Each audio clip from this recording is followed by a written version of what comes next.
Bienvenue sur Le cinéma est partout.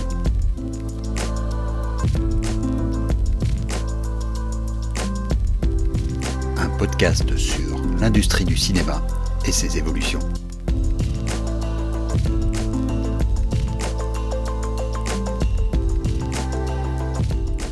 Je ne vous apprends rien, le cinéma flamand est la sensation de l'année.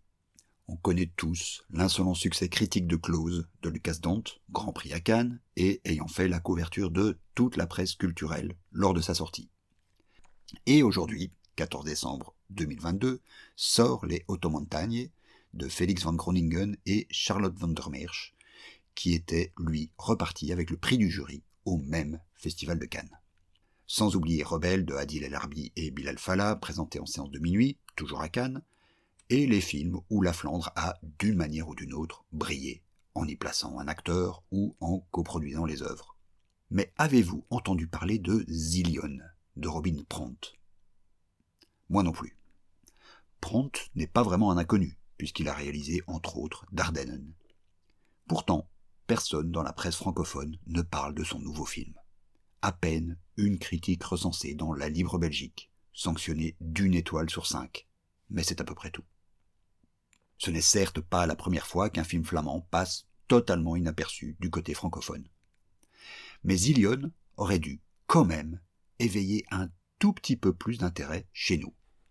Car le film de Robin Pront est un énorme carton au box-office, dont seule la presse flamande et la presse internationale spécialisée parlent.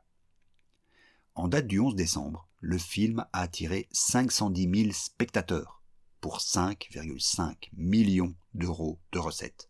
Des chiffres qui le placent loin devant Black Panther 2. Faut-il rappeler que la population flamande est estimée aujourd'hui à 6,5 millions de personnes. Ce sera donc presque un Flamand sur 10 qui se sera rendu en salle pour voir ce film. À l'heure où toutes les conversations tournent autour des salles vides, de l'énorme difficulté pour les films belges francophones à trouver un public, personne n'a même l'idée de se tourner vers le nord de notre propre pays pour voir ce qu'il s'y passe.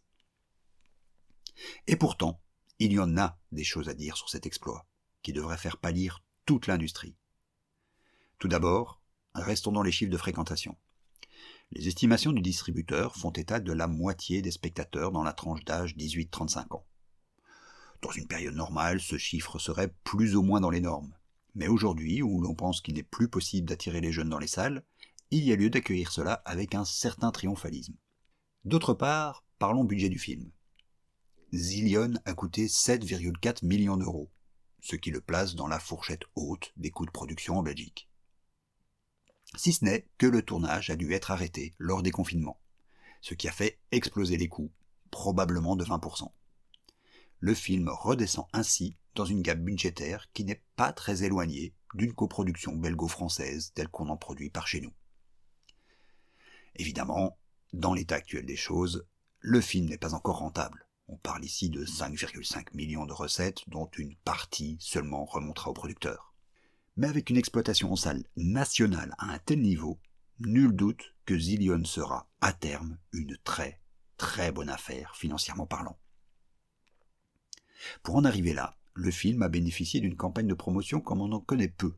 Une boîte de nuit éphémère a été recréée à Anvers pour le week-end de sortie du film, qui a fait ça le comble. Des émissions de télé, des podcasts ont retracé l'histoire de la boîte de nuit mythique et de son flamboyant créateur. Le créateur lui-même, Frank Verstraeten, est d'ailleurs ressorti de l'ombre à l'occasion, pour bénéficier de ce nouveau quart d'heure de célébrité. Tout cela, rappelons-le, avec un film qui parle d'un fait hyper local, une boîte de nuit anversoise, tourné évidemment en flamand, avec le public flamand comme cœur de cible. Mais c'est aussi un film sur l'ambition, les magouilles, le monde de la nuit, qui s'inspire fortement des œuvres de Scorsese et de Palma. Le film joue donc à plein la logique du local. À noter aussi que la VAF, le Fonds audiovisuel flamand, a soutenu le développement du film. Pour une somme dérisoire par rapport au budget global, certes, mais exactement là où il en avait besoin, lors de l'écriture et du développement artistique et financier. Le film ne cache pourtant pas son ambition d'être un film populaire, sans forcément une énorme plus-value culturelle. Mais c'est néanmoins un film purement flamand, qui a des ambitions, qui lui promet un rayonnement international. Enfin, il y a une dernière chose à dire sur ce succès dont nous n'entendons pas parler. Tout au long de cet article, je vous ai donné des chiffres. Ça aussi, c'est quelque chose dont on a perdu l'habitude. Je l'ai déjà signalé, la Belgique est l'un des rares pays au monde qui n'a aucun chiffre de box-office. Les exploitants de salles et les distributeurs négocient, les pouvoirs publics pensent à imposer la communication du nombre de tickets vendus, mais jusqu'à présent, rien n'y fait. Si ce n'est que là aussi, Zillion est un cas particulier. Le film est distribué par KFD, la branche distribution du groupe Kinépolis. Groupe qui détient l'énorme majorité du parc de salles en Belgique, et plus singulièrement encore en Flandre. Or, Kinépolis est un groupe coté en bourse, et est donc prudentissime concernant la divulgation du moindre chiffre. Sauf si, je présume, celui-ci est à son avantage, comme c'est le cas ici. Zillion est une success story du pendant industriel du cinéma. Et la Flandre a donc réussi l'exploit d'exceller cette année sur les deux tableaux, artistique et commercial. La Flandre a toujours su que l'un n'empêchait pas l'autre, que, mieux même, ils s'entre-alimentaient, qu'il faut absolument une industrie prospère qui va du soap-opéra télévisuel au blockbuster local pour pouvoir prendre des risques par ailleurs. Il y a énormément de leçons à tirer de cette année flamande. Le silence de notre côté du pays autour du film de Robin Pront n'en est que plus assourdissant. À la semaine prochaine.